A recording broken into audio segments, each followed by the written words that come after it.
आज मैंने खाने में तेरे लिए आलू के पराठे बनाए हैं।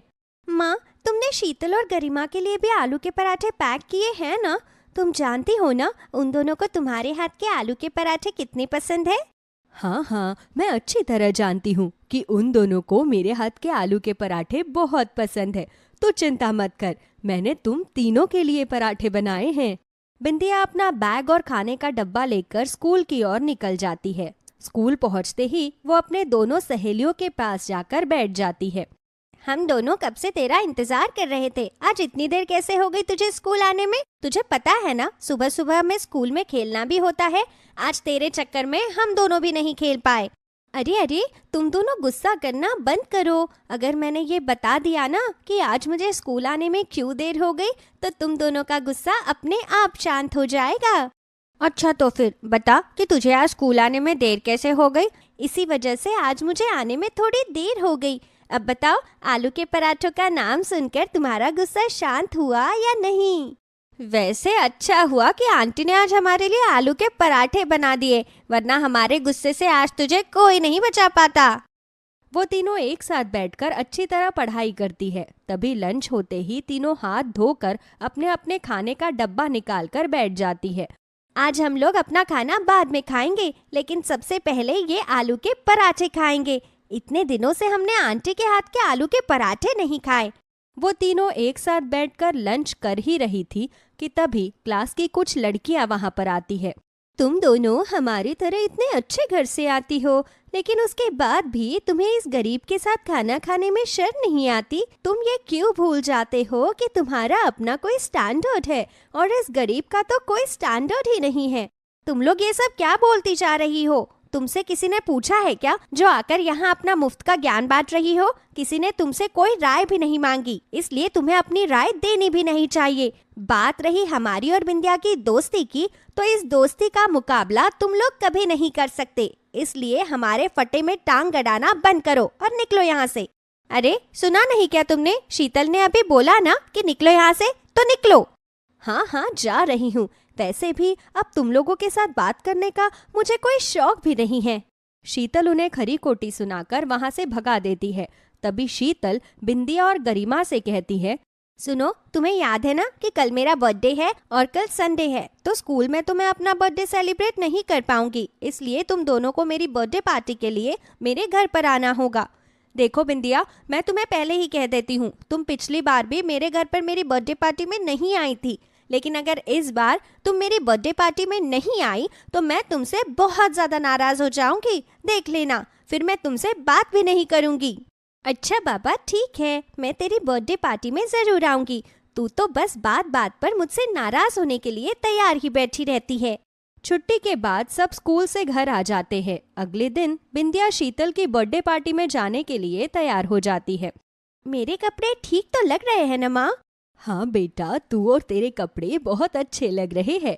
ये ले, मैंने शीतल के जन्मदिन के लिए अपने हाथों से मिठाई बनाई है, तो उसे ये दे देना। उसे मेरे हाथ की गुजिया बहुत पसंद है ना, तो मैंने खास उसके लिए ये बनाई है।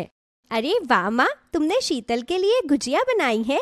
मैं जैसे ही उसे ये बात बताऊंगी ना, तो देखना वो कितनी खुश हो जाएगी। उसे तुम्हारे हाथ की गुजिया बहुत ही पसंद है। अच्छा, अब मैं चलती हूँ, थोड़ी देर बाद आ जाऊंगी।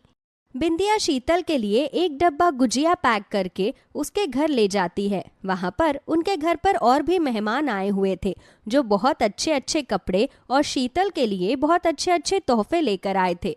बिंदिया ने जब उन सबके कपड़ों को देखा तो वो एक बार अपने कपड़ों को देखने लगी। यहाँ पर तो सभी लोग इतने अच्छे अच्छे कपड़े पहनकर आए हैं। अगर यहाँ पर सबको पता चल गया कि मैं शीतल की दोस्त हूँ, तो कहीं मेरी वजह से शीतल की बेइज्जती ना हो जाए। मुझे यहाँ पर आना ही नहीं चाहिए था। अरे बिंदिया, मैं कितनी देर से तेरा इंतजार कर रही हूँ, तू कहाँ पर रह गई थी? चल जल्दी से इधर आओ। तू और गरिमा दोनों मिलकर मेरा केक कटवाओ। तुम दोनों के चक्कर में मैंने अभी तक केक भी नहीं काटा। अरे शीतल बेटा, ये तुम कैसी बातें कर रही हो? बर्थडे का केक तो वही काटता है ना जिसका बर्थडे होता है। बिंदिया को तुम्हारे साथ केक कट करने की जरूरत नहीं है। हाँ, अगर तुम चाहो तो गरिमा के साथ अपना केक कट कर सकती हो। लेकिन मम्मी, अगर गरिमा मेरे साथ केक कट कर सकती है तो फिर बिंदिया भी तो मेरे साथ केक कट कर सकती है ना। मुझे आपकी बात कुछ समझ नहीं आई। मैं तो इन दोनों के साथ ही केक कटवाऊंगी। आ जाओ बिंदिया। शीतल जिद करके बिंदिया और गरिमा के साथ केक कट कर लेती है, लेकिन बिंदिया गरीब थी। इस वजह से उन दोनों के माता पिता बिंदिया को अपने घर में लाना ज्यादा पसंद नहीं करते थे। उन्हें अपनी बेटियों की बिंदिया के साथ दोस्ती बिल्कुल भी पसंद नहीं थी। केक कट करने के बाद शीतल और गरिमा की मम्मी उन्हें कमरे में ले गई। मैंने तुम्हें मना किया था ना शीतल कि तुम उसके साथ केक नहीं काटोगी, फिर भी तुमने मेरी बात नहीं सुनी। अरे आप ही नहीं, मैं भी गरिमा को कितनी बार उस बिंदिया के साथ रहने के लिए मना करती हूँ, लेकिन फिर भी न जाने इन दोनों को उसके अंदर ऐसा क्या दिखाई देता है कि हर जगह उसे अपने साथ लेकर फिरती रहती है। अगर तुम्हें दोस्ती करनी है तो अपने बराबरी के लोगों में क्यों नहीं करती? ऐसे गरीब लोगों से हम जैसे अमीर लोगों की दोस्ती नहीं होती। तुमने भी सुना नहीं ना शीतल, ज्योति आंटी ने क्या कहा? आज के बाद मुझे तुम बिंदिया के साथ दिखाई नहीं देनी चाहिए, वरना अगर मुझे स्कूल से भी ये पता लगा कि तुम उसके साथ रहती हो तो मैं तुम्हारा स्कूल ही चेंज करवा दूंगी। लेकिन मम्मी, ये भला क्या बात हुई? दोस्ती में अमीरी गरीबी नहीं देखी जाती। मुझे तो समझ ही नहीं आता कि अमीरी गरीबी में इतना भेदभाव क्यों किया जाता है। बिंदिया हमारी बहुत अच्छी दोस्त है, हम उसके बिना नहीं रह सकते। बिंदिया केक कट करने के बाद शीतल को उसका गिफ्ट देना भूल गई थी, इसलिए वो उसको गिफ्ट देने के लिए उसके कमरे में आई थी। लेकिन जब उसने ये सब बातें सुनी तो उसके हाथों से गुजिया का डब्बा नीचे गिर गया, जिसकी आवाज से सबका ध्यान उसकी तरफ चला गया। अरे बिंदिया, तुम यहाँ पर कब आई? वो तो बस मैं तुम्हें ये गिफ्ट देना भूल गई थी। माँ ने तुम्हारे लिए गुजिया बनाकर भेजी थी तो वही देने आई थी। मैं इसे बाहर टेबल पर रख देती हूँ, मुझे घर जाने में देर हो गई तो मैं जाती हूँ। बिंदिया को उनकी बातों का बहुत बुरा लगता है, इसलिए वो गुजिया का डब्बा बाहर टेबल पर रखकर जल्दी से अपने घर चली जाती है। वो पूरे रास्ते रोते हुए अपने घर पर जाती है। स्कूल में उसका ये साल पूरा हो चुका था, इसलिए वो अपने पिताजी से कहकर अपना स्कूल बदलवा लेती है। लेकिन वो जानती थी कि गरिमा और शीतल कभी उससे बात करनी नहीं छोड़ेंगे, लेकिन अगर उन्होंने ऐसा किया तो उनके घर वाले उनका स्कूल बदलवा देंगे। बिंदिया ऐसा नहीं चाहती थी, इसलिए उसने अपने आप पापा से कहकर खुद ही अपना स्कूल बदल लिया। स्कूल बदलने के बाद बिंदिया कभी उनके घर नहीं गई। उन दोनों के घर वालों ने कभी उन्हें बिंदिया से मिलने उसके घर भी नहीं आने दिया। इसी तरह समय बीतता गया और वो तीनों अब बड़ी हो गई। एक दिन गरिमा और शीतल शॉपिंग मॉल से बाहर निकल रही थी, तभी एक तेज रफ्तार से आ रही गाड़ी से उनकी टक्कर हो गई। इस समय बिंदिया भी उसी रास्ते पर से गुजर रही थी। जब उसने उन दोनों को इस तरह सड़क पर पड़े हुए देखा तो वो जल्दी से उन्हें अस्पताल लेकर गई। देखिए, उन दोनों का खून काफी बह चुका है, इसीलिए हमें उन्हें अर्जेंटली खून चढ़ाना होगा।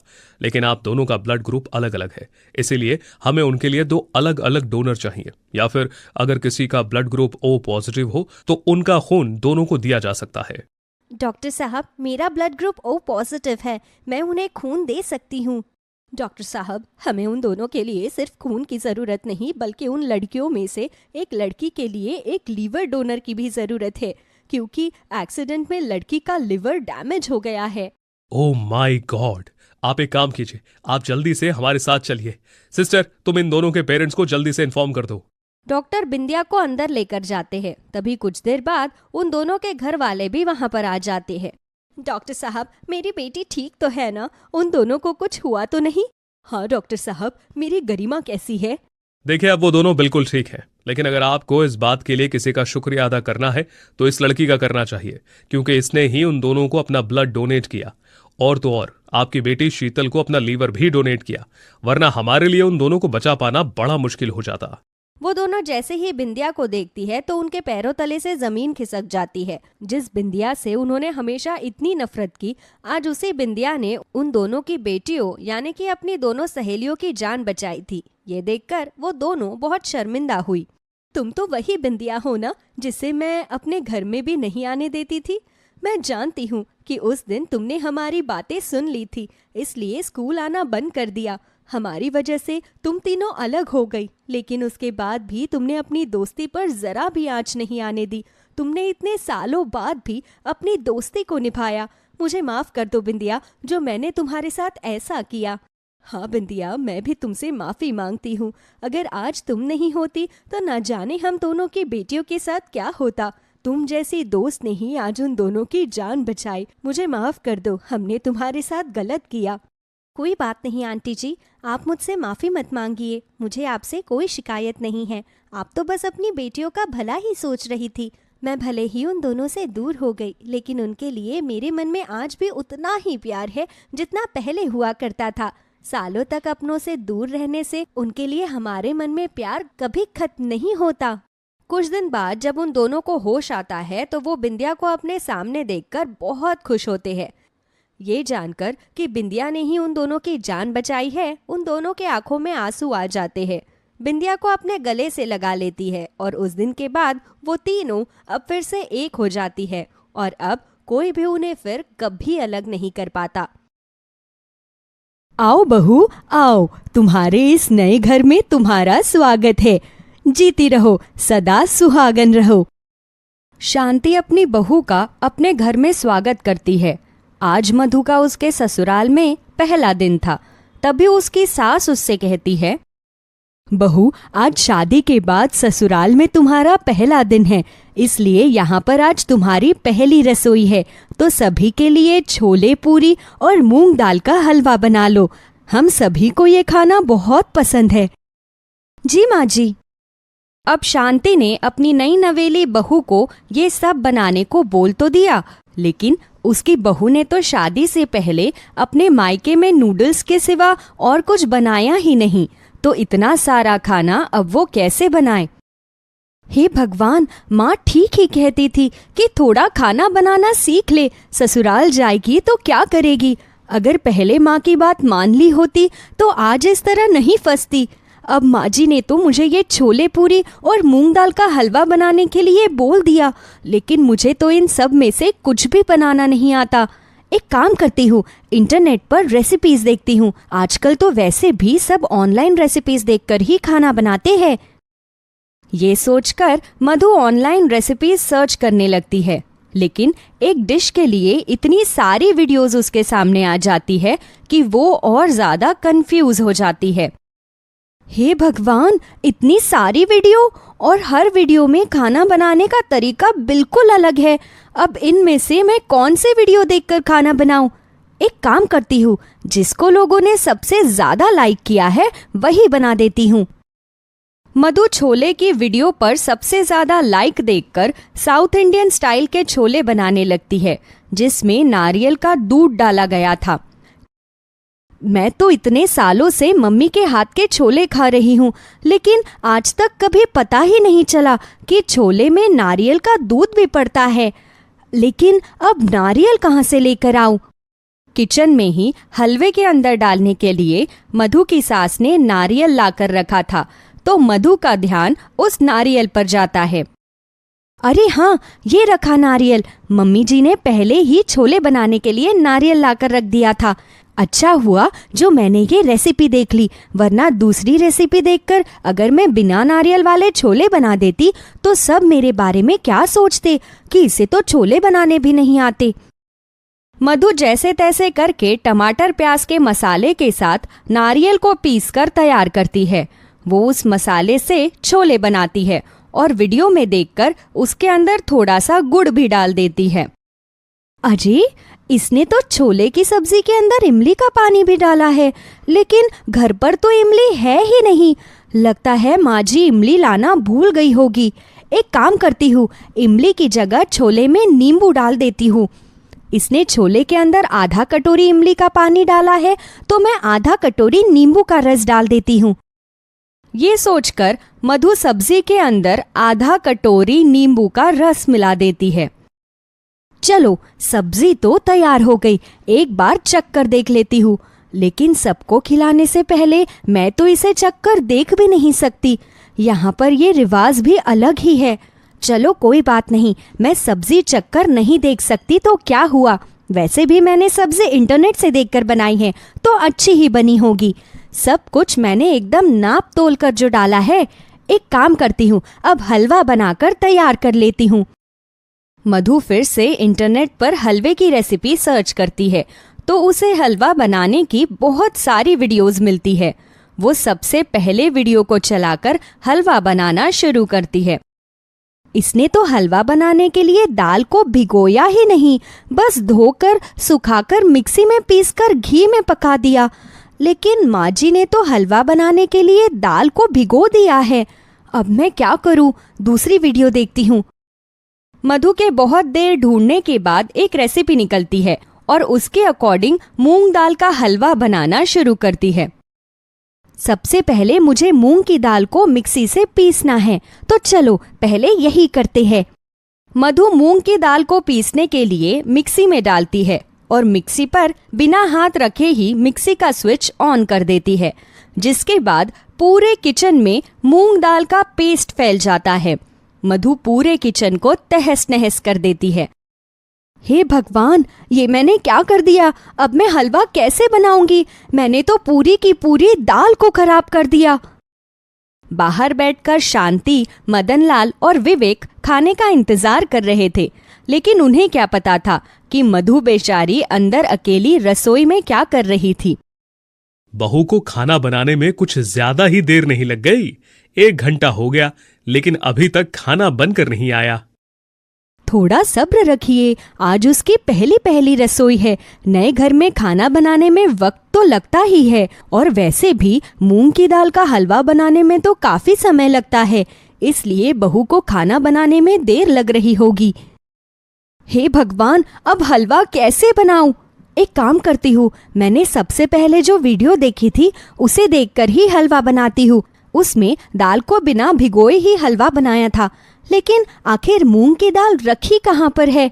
अब मुझे सबसे पहले मूंग की दाल ढूंढनी पड़ेगी। मधु पूरे किचन में मूंग की दाल का डब्बा ढूंढने लगती है। तभी आटे से भरा हुआ डब्बा मधु के ऊपर आकर गिरता है, जिससे मधु पूरी तरह आटे से भर जाती है। डिब्बा गिरने की आवाज बाहर भी सभी को सुनाई देती है। लगता है रसोई में कुछ गिर गया। बहू, रसोई में सब ठीक तो है ना? अगर मेरी मदद चाहिए हो तो मैं आ जाती हूँ। हे भगवान, अगर माँ जी अंदर आ गई और उन्होंने मुझे ऐसे देख लिया तो मेरी तो इंसल्ट हो जाएगी। बहू, मैं आऊँ क्या? नहीं नहीं माँ जी, सब कुछ ठीक है। वो चीनी का डिब्बा नीचे गिर गया था, उसी को ठीक कर रही थी। बाकी सब कुछ ठीक है, आप चिंता मत कीजिए, थोड़ी देर में हलवा बन जाएगा। अच्छा ठीक है बहू। अब सबसे पहले मुझे इस दाल को धोना है, जल्दी से इसे धो लेती हूँ। तब तक कढ़ाई में घी गर्म होने के लिए रख देती हूँ। मधु मूंग की दाल को धोकर कपड़े से पोंछ लेती है। इस बार इसे मिक्सी में अच्छी तरह पीसूंगी। अगर इस बार भी कोई गड़बड़ हुई तो पक्का सब लोग अंदर ही आ जाएंगे। इस बार मधु मिक्सी के ढक्कन को अच्छी तरह बंद करके मूंग दाल को पीस लेती है। वो गरम गरम घी में पिसी हुई मूंग की दाल को डालकर भूनना शुरू करती है।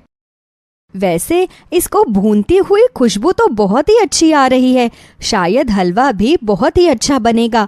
आज तो सब लोग मेरी तारीफ करते ही रह जाएंगे। लेकिन मुझे इसके अंदर चीनी कितनी डालनी है, ये तो मैंने देखा ही नहीं। मधु दोबारा से वीडियो प्ले करके उसमें चीनी की क्वांटिटी देखने लगती है, लेकिन इंटरनेट स्लो होने के कारण वही क्लिप 2 बार प्ले हो जाती है और मधु हलवे के अंदर 1 कटोरी चीनी की जगह 2 कटोरी चीनी मिला देती है, जिससे हलवे का स्वाद कुछ ज्यादा ही मीठा हो जाता है। ये डाल दी मैंने इसके अंदर 2 कटोरी चीनी और 2 कटोरी दूध। अब जाएगा इसके अंदर बहुत सारा खोया और ड्राई फ्रूट्स। मधु जैसे तैसे करके हलवा बनाकर भी तैयार कर लेती है, लेकिन अब बारी आती है पूरियां बनाने की। जिस लड़की ने आज तक रोटियां बनाने के लिए कभी अपने हाथ में बेलन नहीं उठाया, उसे कोई अगर पूरियां बनाने को कहते तो पूरियों का क्या ही हाल होगा। इसके लिए तो सबसे पहले मुझे आटा लगाना पड़ेगा।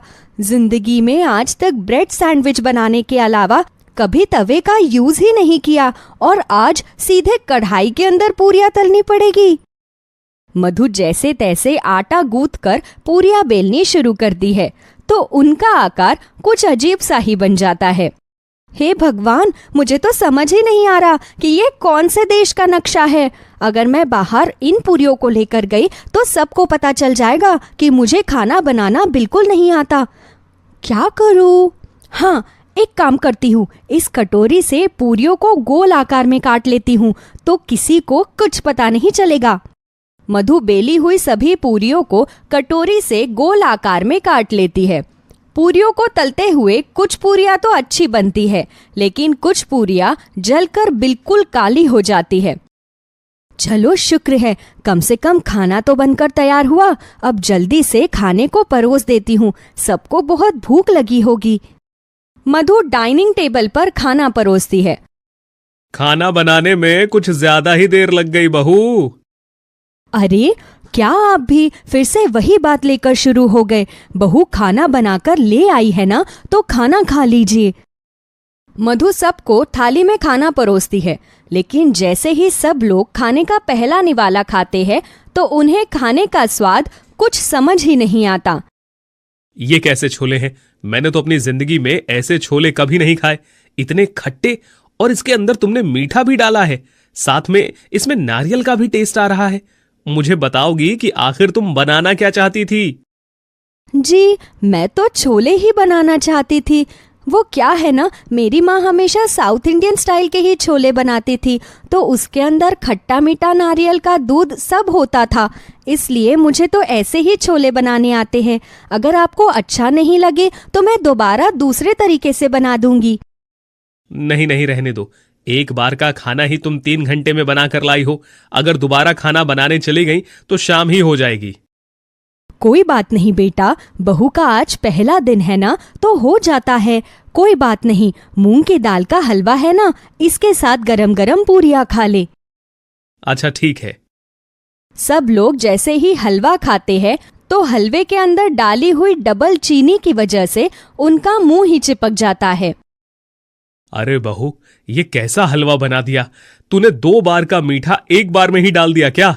एक तो पहले ही मुझे डायबिटीज है, ऐसा हलवा खाऊंगा तो परलोक सिधार जाऊंगा। हाँ बहू, हलवे में मीठा कुछ ज्यादा ही हो गया। तूने आज पहली बार हलवा बनाया है क्या? हलवा ही नहीं, मुझे तो लगता है इसने जो कुछ भी बनाया है वो आज सब पहली बार ही बनाया है।